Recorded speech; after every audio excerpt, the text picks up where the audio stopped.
ओम शांति। आज 4 दिसंबर 2020 बाबा के महावाक्य है। मीठे बच्चे, बेहद का बाबा आया है तुम बच्चों का ज्ञान से श्रृंगार करने। ऊंच पद पाना है तो सदा श्रृंगारी हुए रहो। प्रश्न है, किन बच्चों को देखकर बेहद का बाप बहुत खुश होते हैं? उत्तर है, जो बच्चे सर्विस के लिए एवर रेडी रहते हैं। अलौकिक और पारलौकिक दोनों बाप को पूरा फॉलो करते हैं। ज्ञान योग से आत्मा को श्रृंगारते हैं। पतितों को पावन बनाने की सेवा करते हैं। ऐसे बच्चों को देख बेहद के बाप को बहुत खुशी होती है।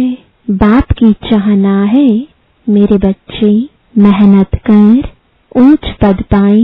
ओम शांति। रूहानी बाप रूहानी बच्चों प्रति कहते हैं, मीठे मीठे बच्चों, जैसे लौकिक बाप को बच्चे प्यारे लगते हैं, वैसे बेहद के बाप को भी बेहद के बच्चे प्यारे लगते हैं। बाप बच्चों को शिक्षा सावधानी देते हैं कि बच्चे ऊंच पद पाएं।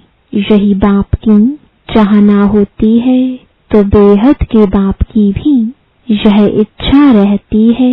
बच्चों को ज्ञान और योग के गहनों से श्रृंगारते हैं। तुमको दोनों बाप बहुत अच्छी रीति श्रृंगारते हैं कि बच्चे ऊंच पद पाएं। अलौकिक बाप भी खुश होते हैं तो पारलौकिक बाप भी खुश होते हैं। जो अच्छी रीति पुरुषार्थ करते हैं, उन्हों को देखकर गाया भी जाता है, फॉलो फादर। तो दोनों को फॉलो करना है। एक है रूहानी बाप, दूसरा फिर यह है अलौकिक फादर। तो पुरुषार्थ कर ऊंच पद पाना है। तुम जब भट्ठी में थे तो सबका ताज सहित फोटो निकाला गया था। बाप ने तो समझाया है, लाइट का ताज कोई होता नहीं। यह एक निशानी है पवित्रता की, जो सबको देते हैं। ऐसे नहीं कोई सफेद लाइट का ताज होता है। यह पवित्रता की निशानी समझाई जाती है।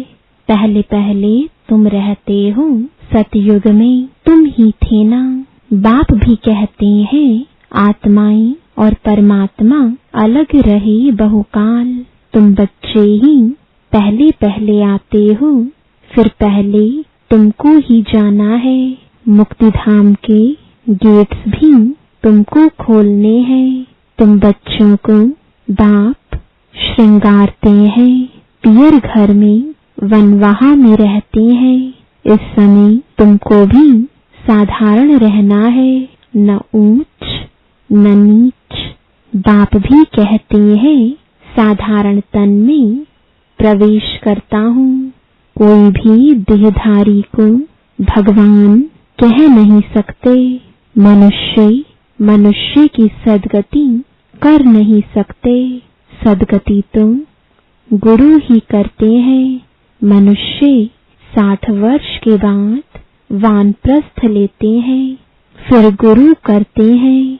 यह भी रस्म अभी की है, जो फिर भक्ति मार्ग में चलती है। आजकल तो छोटे बच्चे को भी गुरु करा देते हैं। भलवान प्रस्थ अवस्था नहीं है, परंतु अचानक मौत तो आ जाता है ना, इसलिए बच्चों को भी गुरु करा देते हैं। जैसे बाप कहते हैं, तुम सभी आत्माएं हो, हक है वर्षा पाने का।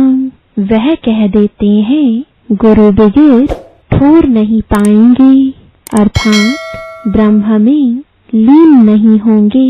तुमको तो लीन नहीं होना है। यह भक्ति मार्ग के अक्षर है। आत्मा तो स्टार मिसल बिंदी है। बाप भी बिंदी ही है। उस बिंदी को ही ज्ञान सागर कहा जाता है। तुम भी छोटी आत्मा हो, उसमें सारा ज्ञान भरा जाता है। तुम फुल ज्ञान लेते हो, पास विद ऑनर होते हैं ना। ऐसे नहीं कि शिवलिंग कोई बड़ा है, जितनी बड़ी आत्मा है उतना ही परमात्मा है। आत्मा परम धाम से आती है पाट बजाने। बाप कहते हैं मैं भी वहां से आता हूँ, परंतु मुझे अपना शरीर नहीं है। मैं रूप भी हूँ, बसंत भी हूँ। परम आत्मा रूप है, उनमें सारा ज्ञान भरा हुआ है। ज्ञान की वर्षा बरसाते हैं तो सभी मनुष्य पापात्मा से पुण्य आत्मा बन जाते हैं। बाप गति सदगति दोनों देते हैं। तुम सदगति में जाते हो, बाकी सब गति में अर्थात अपने घर में जाते हैं। वह है स्वीट होम। आत्मा ही इन कानों द्वारा सुनती है। अब बाप कहते हैं मीठे मीठे सिक्की लगे बच्चों, वापस जाना है। उसके लिए पवित्र जरूर बनना है। पवित्र बनने बगैर कोई भी वापस जा ना सके। मैं सबको ले जाने आया हूँ। आत्माओं को शिव की बारात कहते हैं। अब शिव बाबा शिवालय की स्थापना कर रहे हैं। फिर रावण आकर वैश्यालय स्थापन करते हैं। वाम मार्ग को वैश्यालय कहा जाता है। बाबा के पास बहुत बच्चे हैं जो शादी करके भी पवित्र रहते हैं। सन्यासी तो कहते हैं यह हो नहीं सकता जो दोनों इकट्ठे रह सके। यहाँ समझाया जाता है इसमें आमदनी बहुत है। पवित्र रहने से 21 जन्मों की राजधानी मिलती है, तो एक जन्म पवित्र रहना कोई बड़ी बात थोड़ी ही है। बाप कहते हैं तुम काम चिता पर बैठ बिल्कुल ही काले बन गए हो। कृष्ण के लिए भी कहते हैं गोरा और सांवरा, श्याम सुंदर। यह समझानी इस समय की है। काम चिता पर बैठने से सांवरे बन गए। फिर उनको गांव का छोरा भी कहा जाता है। बरोबर थाना कृष्ण तो हो ना सके। इनके ही बहुत जन्मों के अंत में बाप प्रवेश कर गोरा बनाते हैं। अभी तुमको एक बाप को ही याद करना है। बाबा आप कितने मीठे हैं, कितना मीठा वर्षा आप देते हैं। हमको मनुष्य से देवता मंदिर लायक बनाते हो। ऐसे ऐसे अपने से बातें करनी है, मुख से कुछ बोलना नहीं है। भक्ति मार्ग में आप माशूक को कितना याद करते आए हैं। अभी आप आकर मिले हो। बाबा आप तो सबसे मीठे हो, आपको हम क्यों नहीं याद करेंगे। आपको प्रेम का, शांति का सागर कहा जाता है। आप ही वर्षा देते हो, बाकी प्रेरणा से कुछ भी मिलता नहीं है। बाप तो सम्मुख आकर तुम बच्चों को पढ़ाते हैं। यह पाठशाला है ना। बाप कहते हैं मैं तुमको राजाओं का राजा बनाता हूँ। यह राजयोग है। अभी तुम मूल वतन, सूक्ष्म वतन, स्थूल वतन को जान गए हो। इतनी छोटी आत्मा कैसे पाठ बजाती है भी बना बनाया। इनको कहा जाता है अनादि अविनाशी वर्ल्ड ड्रामा। ड्रामा फिरता रहता है, इसमें संशय की कोई बात नहीं। बाप सृष्टि के आदि मध्य अंत का राज समझाते हैं। तुम स्वदर्शन चक्रधारी हो। तुम्हारी बुद्धि में सारा चक्र फिरता रहता है, तो उससे तुम्हारे पाप कट जाते हैं। बाकी कृष्ण ने कोई स्वदर्शन चक्र चलाकर हिंसा नहीं की। वहां तो न लड़ाई की हिंसा होती, न काम कटारी चलती है। डबल अहिंसक होते हैं। इस समय तुम्हारी 5 विकारों से युद्ध चलती है। बाकी और कोई युद्ध की बात ही नहीं। अब बात है ऊंच ते ऊंच, फिर ऊंच ते ऊंच यह वर्षा लक्ष्मी नारायण इन जैसा ऊंच बनना है। जितना तुम पुरुषार्थ करेंगे उतना ऊंच पद पाएंगे। कल्प कल्प वही तुम्हारी पढ़ाई रहेगी। अभी अच्छा पुरुषार्थ किया तो कल्प कल्प करते रहेंगे। जिस्मानी पढ़ाई से इतना पद नहीं मिल सकता जितना रूहानी पढ़ाई से मिलता है। ऊंच ते ऊंच यह लक्ष्मी नारायण बनते हैं। यह भी है तो मनुष्य, परंतु दैवी गुण धारण करते हैं, इसलिए देवता कहा जाता है। बाकी 8-10 भुजाओं वाले कोई है नहीं। भक्ति में दीदार होता है तो बहुत रोते हैं, दुख में आकर बहुत आंसू बहाते हैं। यहाँ तुम बाप कहते हैं आंसू आया तो फेल, अम्मा मरे तो हलवा खाओ। आजकल तुम बॉम्बे में भी कोई बीमार पड़ते व मरते हैं तो बीके को बुलाते हैं कि आकर शांति दो। तुम समझाते हो आत्मा ने एक शरीर छोड़ दूसरा लिया, इसमें तुम्हारा क्या जाता, रोने से क्या फायदा। कहते हैं इनको काल खा गया, ऐसी कोई चीज है नहीं। यह तो आत्मा आपे ही एक शरीर छोड़ जाती है, अपने समय पर शरीर छोड़ भागती है। बाकी काल कोई चीज नहीं है।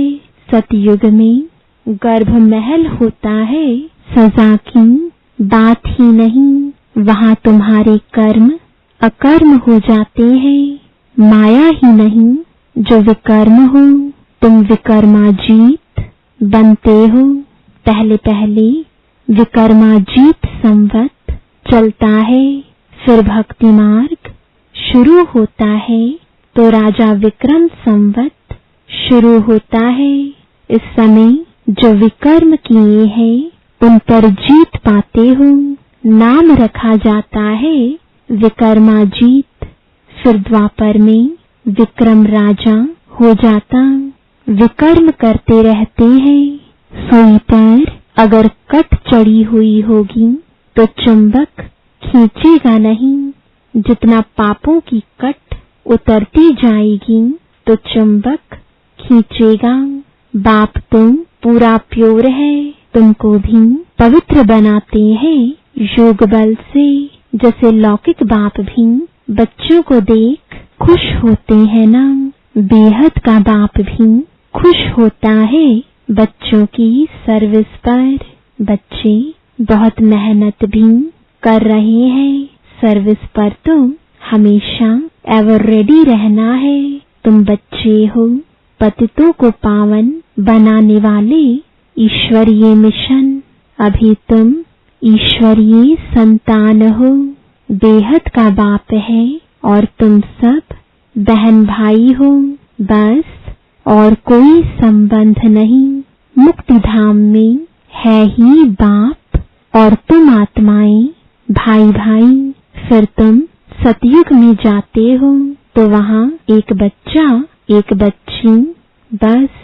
यहाँ तुम बहुत संबंध होते हैं, चाचा काका मामा आदि। मूल वतन तो है ही स्वीट होम, मुक्ति धाम। उसके लिए मनुष्य कितना यज्ञ तप आदि करते हैं, परंतु वापस तुम कोई भी जा ना सके। गपोड़े बहुत मारते रहते हैं, सर्व का सदगति दाता तो है ही एक, दूसरा न कोई। अभी तुम हो संगम युग पर, यहाँ है ढेर मनुष्य। सतयुग में तो बहुत थोड़े होते हैं, स्थापना फिर विनाश होता है। अभी अनेक धर्म होने कारण कितना हंगामा है। तुम 100% सॉल्वेंट थे, फिर 84 जन्मों के बाद 100% इंसॉल्वेंट बन पड़े हो। अब बाप आकर सबको जगाते हैं, अब जागो सतयुग आ रहा है। सत्य बाप ही तुमको 21 जन्मों का वर्षा देते हैं। भारत ही सचखंड बनता है, बाप सचखंड बनाते हैं।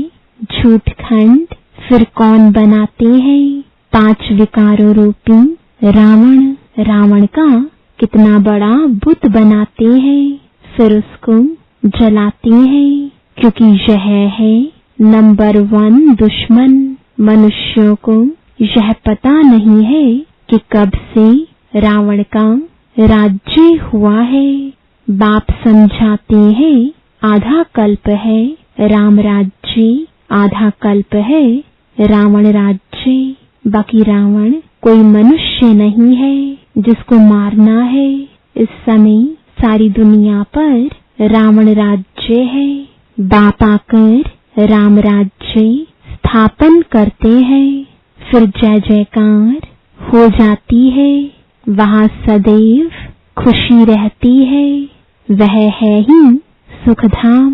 इनको कहा जाता है पुरुषोत्तम संगम युग। बाप कहते हैं इस पुरुषार्थ से तुम यह बनने वाले हो। तुम्हारे चित्र भी बनाए थे, बहुत आए फिर सुनंती कथंती भागंती हो गए। बाप आकर तुम बच्चों को बहुत प्यार से समझाते हैं। बाप टीचर प्यार करते हैं, गुरु भी प्यार करते हैं। सतगुरु का निंदक ठोर ना पाए। तुम्हारी एम ऑब्जेक्ट सामने खड़ी है। उन गुरुओं के पास तो एम ऑब्जेक्ट कोई होती नहीं, वह कोई पढ़ाई नहीं। यह तो पढ़ाई है। इनको कहा जाता है यूनिवर्सिटी कम हॉस्पिटल, जिससे तुम एवर हेल्दी वेल्दी बनते हो। यहाँ तो है ही झूठ, गाते भी हैं झूठी काया झूठी माया, झूठा सब संसार। सतयुग है सचखंड, वहाँ तो हीरे जवाहरातों के महल होते हैं। सोमनाथ का मंदिर भी भक्ति मार्ग में बनाया है। कितना धन था जो फिर मुसलमानों ने आकर लूटा, बड़ी बड़ी मस्जिदें बनाई। बाप तुमको कारून का खजाना देते हैं। शुरू से ही तुमको सब साक्षात्कार कराते आए हैं। अल्लाह अवल दीन बाबा है ना, पहला पहला धर्म स्थापन करते हैं। वह है डिटिज्म। जो धर्म नहीं है वह फिर से स्थापन होता है। सब जानते हैं प्राचीन सतयुग में इन्हों का ही राज्य था, उनके ऊपर कोई नहीं। डेटी राज्य को ही पैराडाइज कहा जाता है। अभी तुम जानते हो, फिर औरों को बताना है। सबको कैसे पता पड़े जो फिर ऐसा कोई उल्हाना ना दे कि हमको पता नहीं पड़ा। तुम सबको बतलाते हो, फिर भी बाप को छोड़कर चले जाते हैं। यह हिस्ट्री मस्ट रिपीट। बाबा के पास आते हैं तो बाबा पूछते हैं आगे कभी मिले हो? कहते हैं हाँ बाबा, 5000 वर्ष पहले हम मिलने आए थे, बेहद का वर्षा लेने आए थे। कोई आकर सुनते हैं, कोई को साक्षात्कार होता है ब्रह्मा का। तो वह याद आता है। फिर कहते हैं हमने तो यही रूप देखा था। बाप भी बच्चों को देख खुश होते हैं। तुम्हारी अविनाशी ज्ञान रत्नों से झोली भरती है ना। यह पढ़ाई है। 7 दिन का कोर्स लेकर फिर भल कहाँ भी रहे मुरली के आधार पर चल सकते हैं। 7 दिन में इतना समझाएंगे जो फिर मुरली को समझ सकेंगे। बाप तो बच्चों को सब राज अच्छी रीति समझाते रहते हैं। अच्छा, मीठे मीठे सिकिलदे बच्चों प्रति माता पिता बाप दादा का याद प्यार और गुड मॉर्निंग। रूहानी बाप की रूहानी बच्चों को नमस्ते। रूहानी बच्चों की रूहानी बाप दादा को गुड मॉर्निंग और नमस्ते। धारणा के लिए मुख्य सार है। पहला, स्वदर्शन चक्र फिराते पापों को भस्म करना है। रूहानी पढ़ाई से अपना पद श्रेष्ठ बनाना है।